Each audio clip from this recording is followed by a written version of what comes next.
I woke up this morning, I was in bed, I grabbed my phone, I was lying next to Lauren, my girlfriend, and I went on my Instagram, and there was a message, I pressed play on the message, and it was a guy I had 1 hour of consulting with about 2 years ago, and he'd left me a really lovely voice note just saying, "Hey, Will, we haven't spoken in a very long time. Just to let you know, that consulting session that we had, man, it changed my life. I've learned so much from that and watching your YouTube. I just got this amazing career opportunity with this big YouTube guy." And it all came from that 1 hour session that we had like 2 years ago.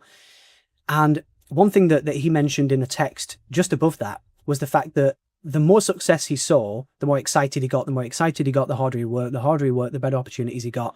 And it really does start to compound on itself. And when, I'm not sure how you felt about this, but for me, the money paired with the feedback, it's just so exciting. It's just so intoxicating, because you know that you're making life-changing money for you and your family and your friends, but you're really helping people and adding value to the world. Those two things together, it really is. It is the best thing in the world. Yeah. A lot of people starting these online education businesses will be worried that like, but will it work for me?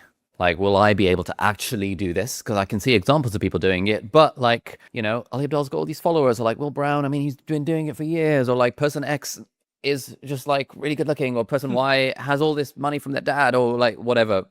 A lot of people will find reasons to think that they can't do it. And I find that in a way, like with our students, the ones who are very successful professionally will have almost even more imposter syndrome than the people who are just sort of like having a punt at the age of 19 or whatever. Because once you've sort of been, if you've been a good student and you've ticked the boxes and done the qualifications and got the degrees and stuff, you have a really high bar to thinking that you're even good at anything at all. Because probably for a lot of them, from having had quite a lot of Zoom calls with our students, it's like there's this negative motivation of like, I'm not enough. And if I just do more of these things, I will eventually become worthy, ... And then they have all this imposter syndrome about starting their own business. 100%. I can completely understand how people might think that.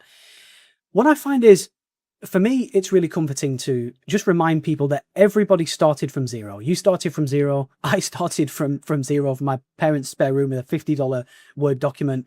I think it's nice to just bring the levels down a little bit of all the overthinking. And often one thing that I find is, and I mean, no offense to these people, but the stupider people generally get better, faster results because they don't overthink it. They just maybe falsely believe, oh, this is definitely going to work for me. Like, it's worked for him, it's worked for him, it's worked for him. If they can do it, I can do it. And they just have this amazing mindset and self-belief, and they just don't have those limiting thoughts